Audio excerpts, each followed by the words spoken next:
All right, summer's here. Summertime.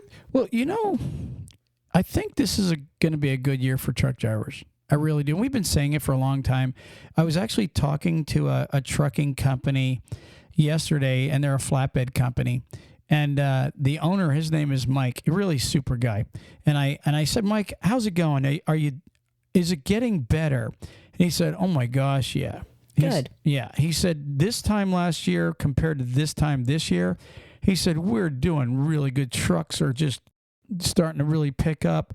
They're making money. They're hauling freight. And this is flatbed. So that's encouraging. I believe as the manufacturing gets going, I believe as the year gets going, you're seeing more and more people investing, more and more manufacturing coming back to the country, and it is picking up. And blink your eye, guys and gals, and it's going to be swarming you. I really believe that. I think this is a good news podcast, right, Dan? Woo woo. I was wondering, actually, what I wanted to mention rather is not only is it looking like it's going to be a good year in freight, but this is the time of the year truckers really like it because snow is gone, weather is gone, and you know what? We got dry and sunny times ahead of us for at least the next 5 months. So this is less stress driving, and truckers are probably loving it. Summer's here, Ruth Ann. Vacation time. Where do you think truckers go on vacation?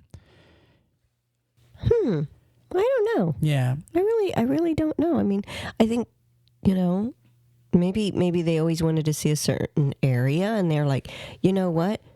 I seen this little clip of this town and I want to go back to see it more as a person not having to drive through it. Well, I ran a little survey. Ooh. Yeah. I ran a little survey the other day, and I just wanted to... Well, here's my thoughts. I'm wondering, I'm sitting there, I'm going, okay, you truckers have seen so much out there. Mm-hmm. And so, when you have a week or two off, I'm sure there's times when you're home and you're telling your wife or your kids, oh, you should see this place right that daddy was at. You know what I mean? Oh, I got to take you there someday. I'm going to take you to the Grand Canyon. Oh, I can't wait to take you to West Texas. Oh, I can't wait to take you to Montana. Oh, I can't wait to take you to Pennsylvania, anywhere like that where they see these amazing sights. Mm-hmm. And maybe they've seen, attractions that they're thinking, this is going to be a relaxing time for my family. I'm taking back. So I asked the question the other day, where do truckers like to go for where do truckers go on vacation? Mm-hmm. Being that they really are almost like a travel agent themselves. They know where the good places are at. Right. They know where they don't want to be. So here's a couple things that truckers answered. One guy says Virginia Beach twice a year. Another guy said Aruba. And obviously, you don't drive a tractor trailer on Aruba. So, Aruba would definitely be an awesome place to go. That's like the dream vacation. And I'm going to tell you what a lot of them said. Home. I can definitely understand that. They want to just sit and relax and do absolutely nothing. And I agree with that. I'm a trucker, a week or two at home, just enjoying the local stuff that I'm so used to. But I would tell you, if you have children, I would tell you, if you're going to have a home vacation, try to make it special for them too. Because remember, they're the ones that are stuck there wanting to go somewhere. You know what I mean? Like, So maybe a local camping, like Pennsylvanians, you guys can set it up to go to Hershey Park or Dorney Park. A lot of people know. Knobles. And see, Pennsylvania is got like so many attractions. Like you just said, Knobles Park. Remember that commercial? Mm-hmm. Welcome to Knobles. But anyways, it's an actual place. They don't even charge for you to get in. They charge per ride, and it's a big amusement place with a really old roller coaster.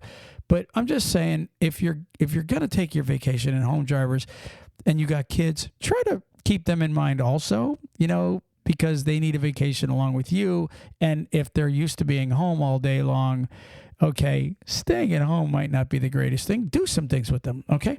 Well, Anyway, you want them to enjoy you. They don't get to see you that often. But if you do nothing but sit at home and don't do anything with them, it's not gonna feel any different to them. They want to be and do something fun with you. right, exactly. One guy wrote Thailand. Another guy wrote cruises. Actually, that was a lady trucker. She wrote cruises. So, yeah, there I are. like cruises too. Yeah, cruises are pretty cool. I got to admit it. Again, like I said, again, a lot of them said home. One guy said, in my truck when I go home, invasion work harder than ever. I'm not sure what that even means. Sounds like when he gets home, he has a big honey to-do list. Some people wrote the truck stops. That's a vacation, all right. But like I said, most of them wrote, and of course, Vegas is a big answer. Florida's a big answer. But believe it or not, I would tell you that over half of them wrote home. A couple of them wrote things like Tucumcari, New Mexico. Another one wrote Blue Ridge. Another one wrote the beaches in Florida. Another one said they're going to Outer Banks. Another one said Porchville. You know where that's at, right? Right there on that front porch. I like that one. That one's a pretty cute one. Like you and I, our kids are grown. Another guy wrote islands. One guy was talking about Barbados, But I'm telling you, probably 70% said home. One guy wrote Porchalatka. Another one wrote Mexico. He's going to Mexico. But what I was going to say is, if it was you and I that were, doing this, we would be home. We would probably do it at home also. Mm-hmm. 'Cause we don't have the kids anymore, and I do understand. My favorite pizza shop, I don't get to see anymore. All the things that I used to do before I was a trucker, I probably would be the home guy too. But again, the kiddos, got to keep them in mind. That's all I'm saying. But anyways, some really cool answers, some inventive answers. Baytown, Texas, the Caribbean. One guy wrote the sleeper berth. And I'm telling you, it's probably 70+% said they're just going to take their vacation at home. So drivers, when you do go on vacation this year, enjoy some well-deserved rest. Yes. Get it in now. You know what sucks about vacation? That you need a vacation after your vacation usually? No, that it ends. Because it's like, okay, let's say you're a trucker and you take a week to 2 weeks off, right? That first trip is going to suck. Because you're like, oh, I got to get out there, and my first load's 1,000 miles, so I got to now crank it up, A lot of drivers, though, if you think about it, the ones that are really, I want to say really into driving, they look forward to going back on the road. You used to. You used to get like antsy, but you still liked being on the road. So a lot of drivers, when they hit that point, they're actually like, I'm ready. I'm ready to go back on that road. I'm ready to give it my all. So some of them really are. I really feel that they're not that depressed about going back on if it's a good enough period of time off. I do agree that they all look forward to getting back out there. But that, when you have an extended time off, you tend to be like chilling, relaxing. Mm-hmm. Oh yeah. And then you need a vacation after the vacation to get yourself back in the groove to work. Right. The thought of actually getting in the truck the day after vacation's over and doing 500 to 700 miles or whatever you're used to doing, kind of, if we're being honest, sucks. But kicks you in the butt. Right. But once you get in there and start doing it, it's truckers know what I'm talking about. You're like a robot. You could be out of it for a while and then get back in. It's just a couple days and you're like, hey man, back in your groove. Almost feels like you didn't do a vacation. Mm-hmm. But anyways, that's what I want to talk about. Let's go ahead and take a break, and then we'll get right into the show. Attention trucking companies and truck drivers. If you need help with cash flow, we've got help on the way. Turn to Tab Bank, the bank that knows trucking. Tab Bank has been in the business of helping truck drivers and trucking companies with their cash flow needs for 25 years. It's just that simple. It's what they do. But they don't stop there. Tab Bank helps grow your business with their invoice, factoring, and banking services. What a plus that is. Before you book your next load, play it safe and contact Tab Bank to get their help with your factoring needs.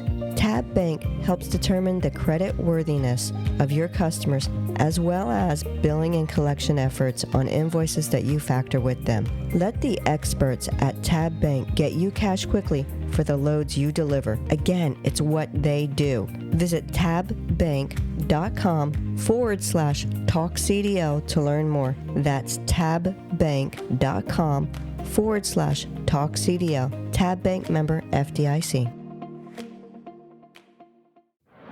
Truck Parking Club is a network of instantly reservable daily and monthly truck parking locations throughout the U.S. Truck Parking Club helps connect truckers to truck parking locations throughout the U.S. via truckparkingclub.com. Our networks is made up of property owners that have locations adequate for truck parking to list on the platform. This includes trucking companies, storage companies, CDL schools, trailer leasing companies, real estate investors, truck parking operators, and more. Go to truckparkingclub.com today. If you're a driver looking for a new trucking job, check out NCI. NCI offers the following: new Kenworth T680s, competitive wages, solo, team, and students welcome, plus a full benefit package for you and your family. Check them out today at 888-311-7076. That's 888-7076. And tell them Talk CDL sent you. I recently seen a survey about crimes against truckers. That's interesting. Yeah, it is. It says, according to a survey, 21% of the respondents, consisting of truck drivers, reported being victims of crime while on the road. 42% of the ones that said they were victims of crime were indicated it was a violent crime, and it could be, any kind of harassment, being robbed. But anyways, it says assault, including those resulting in fractured skulls and serious injuries, theft and sexual assault, harassment such as name calling and verbal threats. It happens a lot because you're a truck driver and you're in a strange place, and you go into town and you're just looking around, whatever. That's how I used to, when I was running New York City a lot. And, the helpers, we would go and we would unload full trailer loads, and I've told this before, of 100-pound sacks of flour on our shoulders, but we would be in the city working all day long.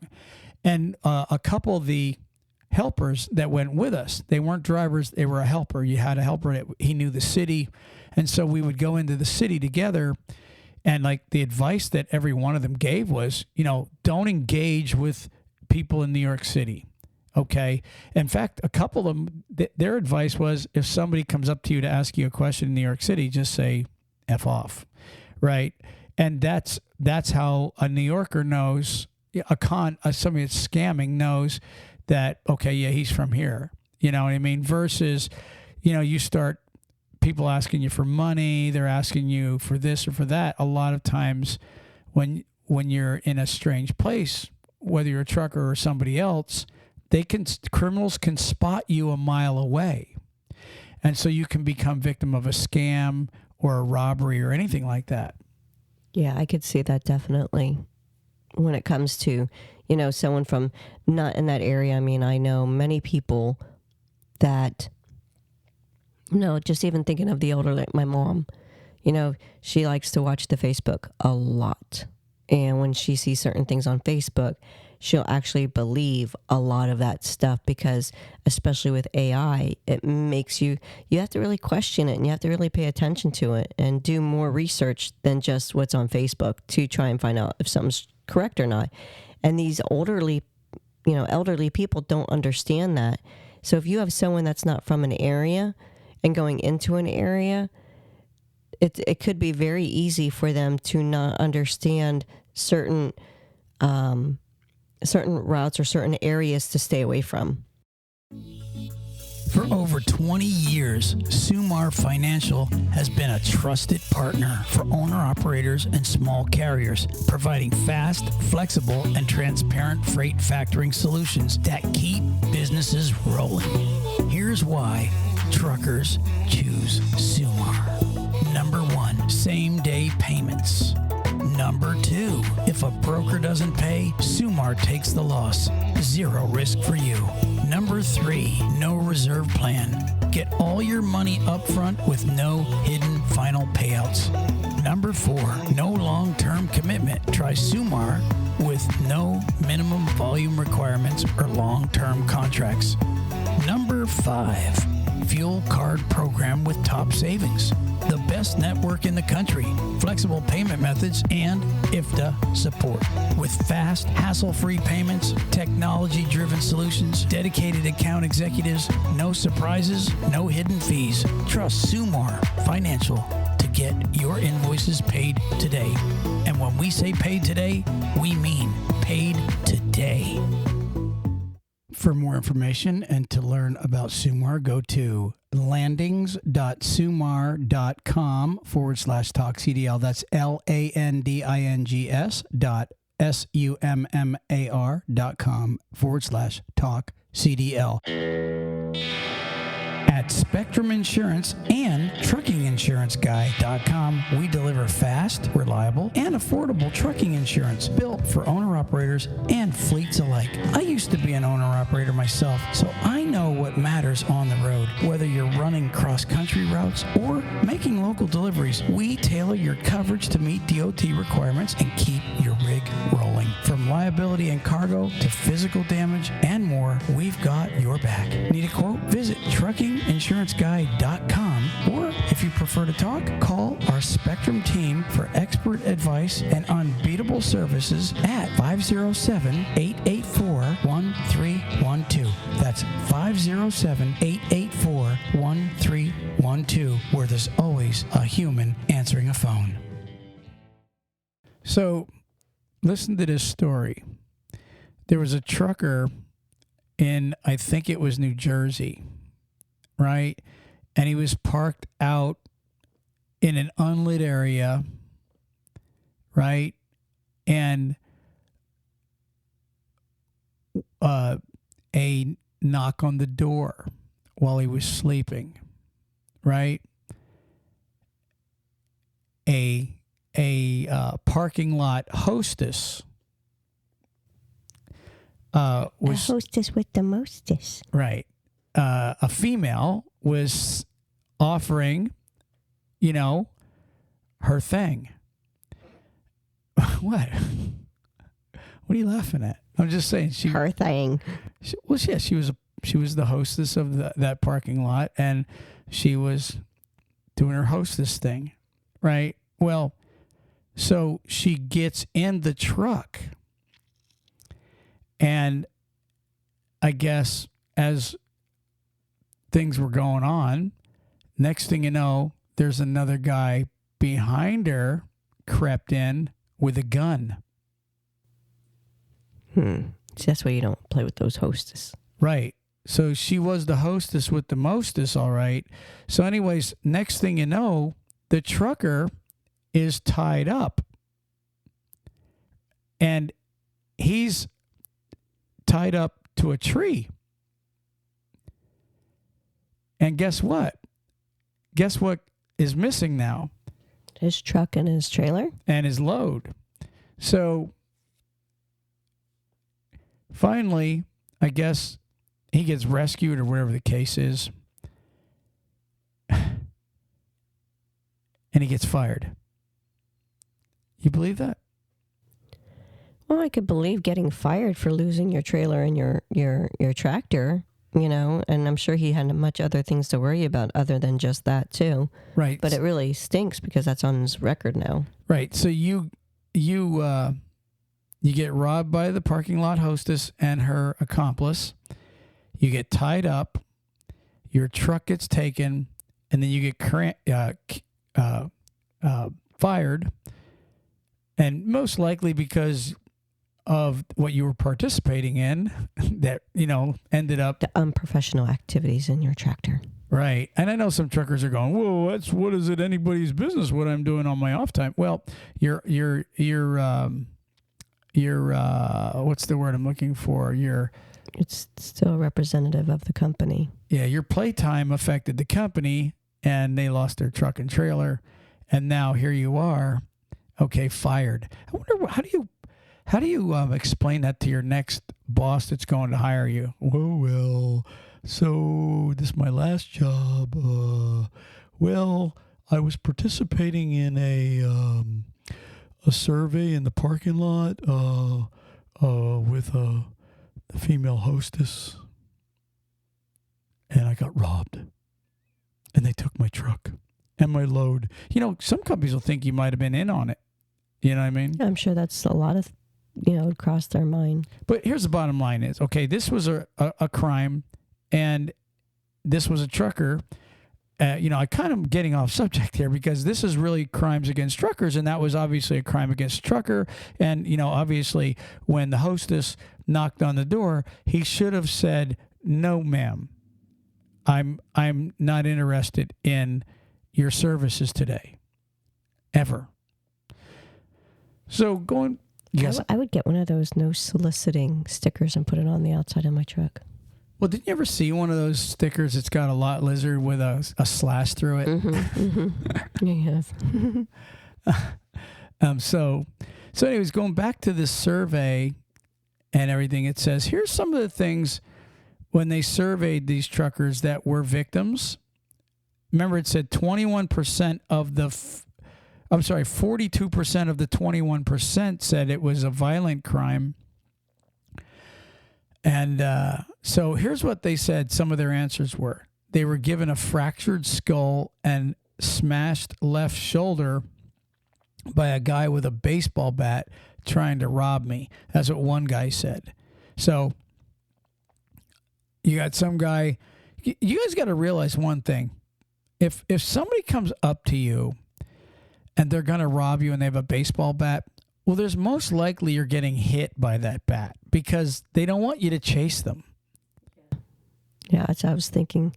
Is you're going to get hit no matter what. It's not just to scare you. You're going to feel it. Yeah, if somebody comes up to you with a bat, tackle them, start swinging or run. But the bottom line is you're probably going to get cold cocked. The second guy said someone shot through my passenger door of my semi going down the highway. And I've read plenty of stories where truckers were shot at and they showed the bullet holes, on the police reports. One guy said he was robbed at a truck stop.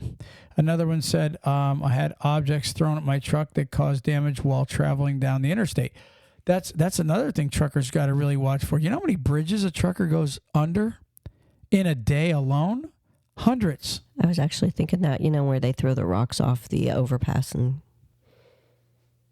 Yeah. Another guy said, my truck was shot up. I missed the buckshot, whatever that means. I guess it missed him. Another one said, bricks thrown at me in the truck brake. It broke his windshield. 2 people tried to get into another guy's truck. Assault in a vehicle, rape. I was shot at, had rocks or something large thrown and broke my windshield. Did a lot of that. Robbery at knife point in San Francisco. Another one said had a gun pulled on me. Another one said assaulted with no provocation. Another one said woke up at a truck stop, poked my head through the curtain and came face to face with a barrel of a pistol. That's almost like my story. The parking lot hostess was doing her thing, and next thing you know, another guy entered the truck with a gun. Next guy said, guy tried to rob me at the Loves in Houston. He hit me in the head from behind while I was walking to my trailer to check the lights. So that's another thing. Because it's dark between the trailers. Even if you're in a well-lit truck stop, when you back in to a spot, you got to really be careful because there's it's dark in there. I'll tell you what they're better off doing. Get one of those headlamps. You know, the little headlamp we use? Mm-hmm. You know, if you have that on, you can see perfectly. You still have your two hands. You know, I'm carrying a tire, Billy, and I'm going to carry something really heavy to hit somebody with if they... You could also use one of those, like a miner hat, you know, like a construction hat, like a hard helmet with the light on the front of it. Here's another one that says, was jumped by two individuals and beat with a pipe. And this happened at in Elizabeth, New Jersey. Surprise, surprise. I mean, I used to remember that's where Wakefern was. We used to go to Elizabeth all the time. Mm-hmm. Another one said I was robbed at a gunpoint. A couple more said raped. Another one said armed robbery with a knife and was attacked by the perp afterwards. So after the trucker gave them their money, guess what? They were still attacked at the time. Another guy says, let's just say no doesn't mean no to everyone. So resisting, I would rather resist and get hurt rather than hand my money to somebody and still get hurt. Mm-hmm. Another one said a junkie put a gun in my forehead and took my wallet. Another guy said a guy tried to throw a tire chain through his passenger window while he was asleep, assuming trying to steal stuff. And another one said 3 attempted robberies and 2 assaults. So the question is, how can truckers protect themselves? I mean, they have multiple ways that they can. It's going to be, you know, up to company regulations and, you know, as far as what the driver is willing to do to protect themselves. Stun guns, pepper spray. Exactly. 63% said they carry a knife. 12% said they carry a baseball bat. Almost 9% said a tire iron. Little over 7% said a taser.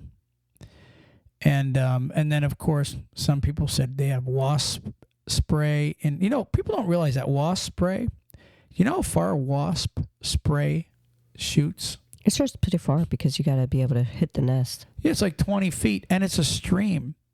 So if somebody was coming in, breaking in, and into your truck, you could aim really. You know, you ever see those games at a carnival where you got to try to fill up the balloon, and everybody's you got to aim to the little hole, the clown mouth. Well, it's no different. If you just have some wasp spray and you just start shooting at their eyes, I promise you they're going to run. They will run when you hit them. Another one said batons. Another one said a hammer. A hammer is good because it's short. And believe me, it's not easy for someone to block a hammer. Mm-hmm.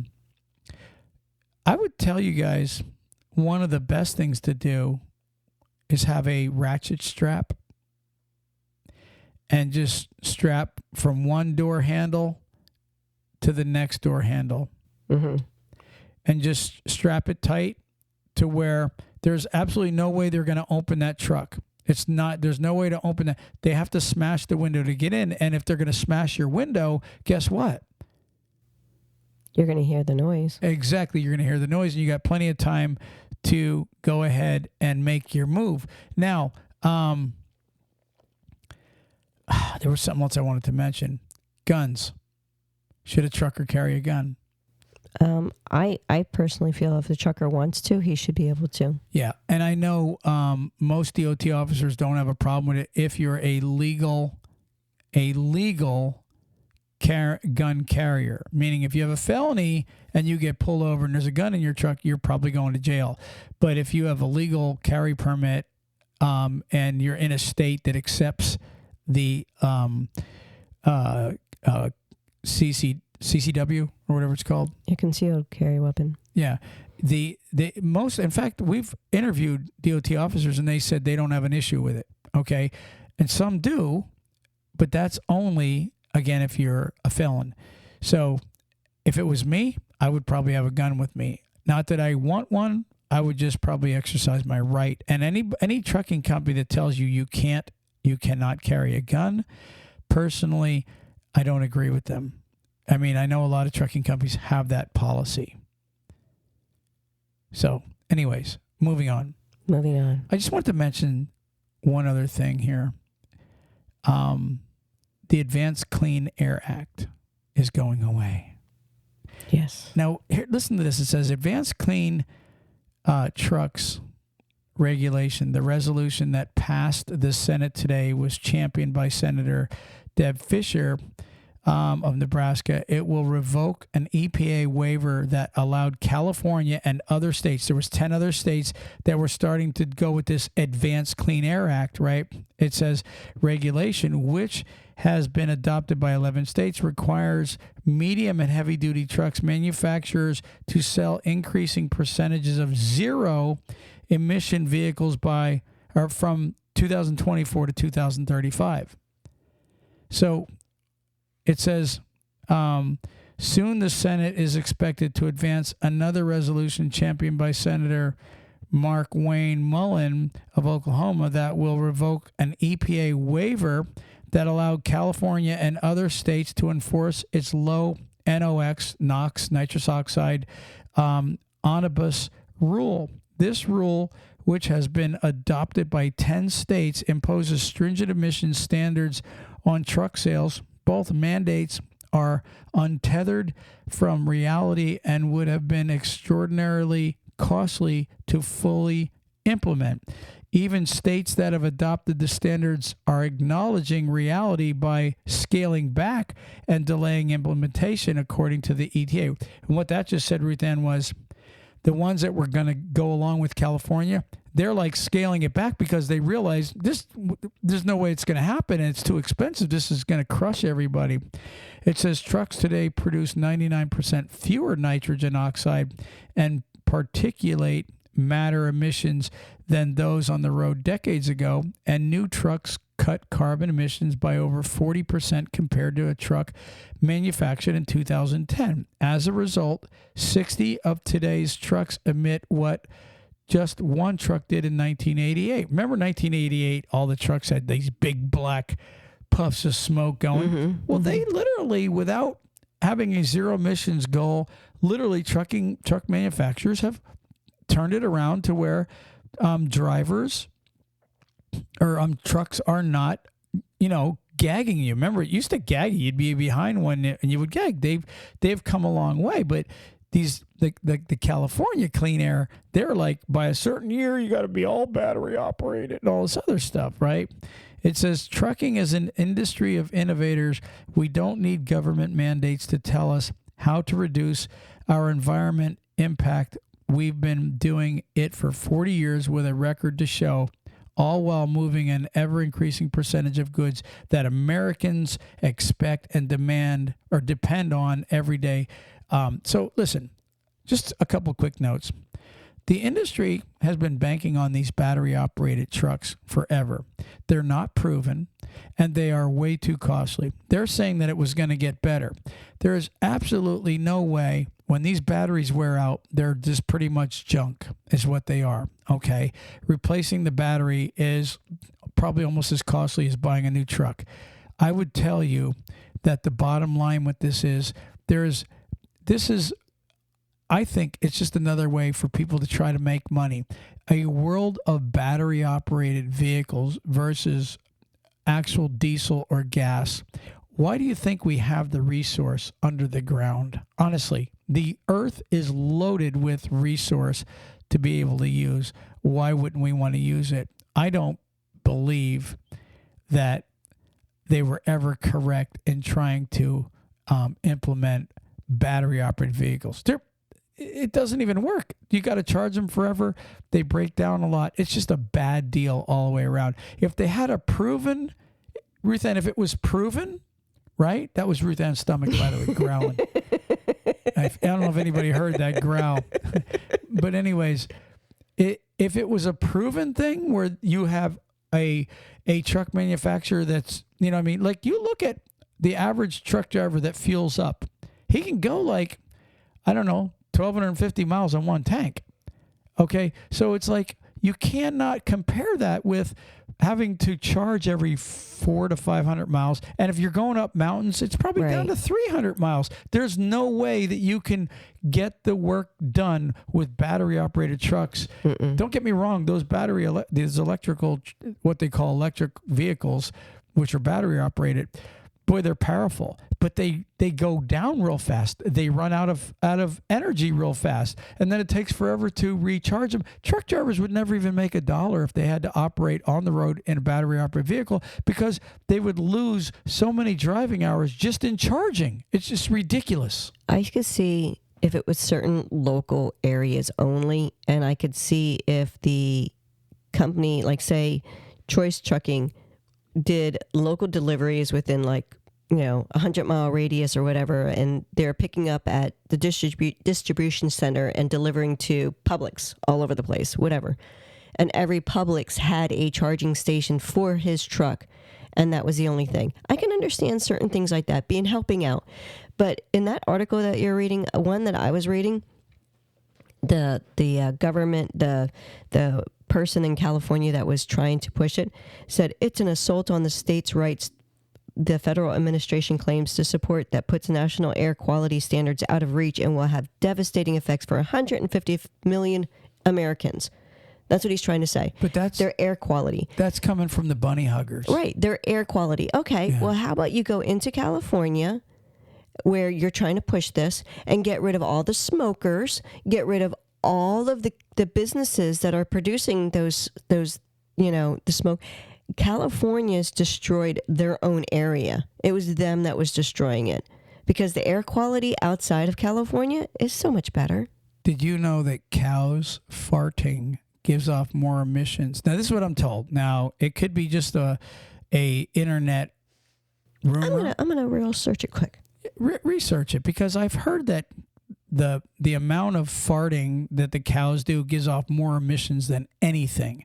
Now, let's crush this rumor. Is it true? Do cows give off more emissions than tractor trailers? Because there's, I know a company right now that slaughters 50,000 plus cows in a day, every day. So that means we've got millions of cows in the United States that are farting. So, does it or does it not? That's the question. Do you have an answer for me? Yay or nay? It's a nay. It's a nay? It's a rumor? It's a rumor. So cows farting don't...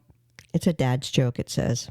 Really? Yeah. I bought into that one. It's a myth that a cow's fart causes global warming, and it's also, a cow fart, or more specifically methane released through burping, does not produce more emissions than a tractor trailer.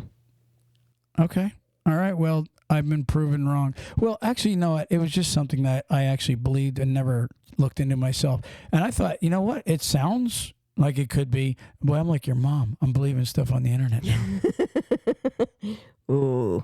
But anyways, I'm glad to see that they're voting against it. They're voting against this Clean Air Act, and they're taking it away.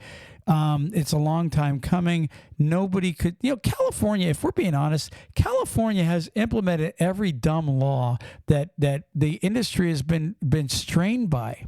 They're honestly, I would never want to live in California with everything that they do.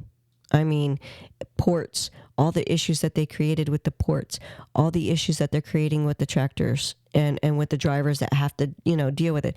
They're going to end up ruining, it's one of those situations where they're going to cut off their nose to spite their own face. Well, I'll tell you how bad California is. I think like 3/4 of How bad is it? California is so bad that I think 3/4 of the counties wanted to separate. But because LA is so big, they overruled and wouldn't let them. Of course, they're not going to let them. They'd lose half of their 3/4 of their land in their state. They wanted to. You can look it up. That's not a internet rumor. There, I've read that one. They literally wanted to, and they've actually tried this more than once out there in California. Who knows? Maybe someday they will get it separated, and you'll see a different state. Who knows? Anyway, like Southern California, kind of cut off from the rest of it type of thing. Is that what you're meaning? Yeah. They wanted to become their own state. A lot of counties out there are wanting to not be part of California. That's how bad the rules are out there. There's people, leaving California as a mass exodus. And it's pretty apparent. You got people moving to Texas, Florida, different areas, the Northwest, they're moving out of California because of these dumb rules. Okay, let's implement a rule. You ask any trucker that's been around for a long time, how is trucking today, trucker, sir? Right, and they're going to say it's not fun anymore. The regulations, everything that they've implemented is actually. It's horrible, and you almost need a college degree to become a trucker anymore. But anyways, that's another topic. That is it. Do you have the word of the day? I do. I want to move on and get this podcast done. You ready? Yeah, I'm ready. Let's hear it, girl. Pungle. Oh, pungle. Let's hear it again. Pungle. Okay, give us pungle, Ruth Ann. Give us the definition from word genius. Well, it is a verb, and its origin is Spanish-American slang. It's from southwestern U.S. To pay or hand over, to shell out. Interesting. So if you're going to like shell out money or you're going to pay someone, it's pungle. Pungle. Pungle. I might remember that one. So if you're paying, you're pungling. Yeah. When the pizza arrived, each roommate pungled up their share before eating. Interesting. All right. Ruth Ann, we're out of here. Peace. Peace. Praise the Lord.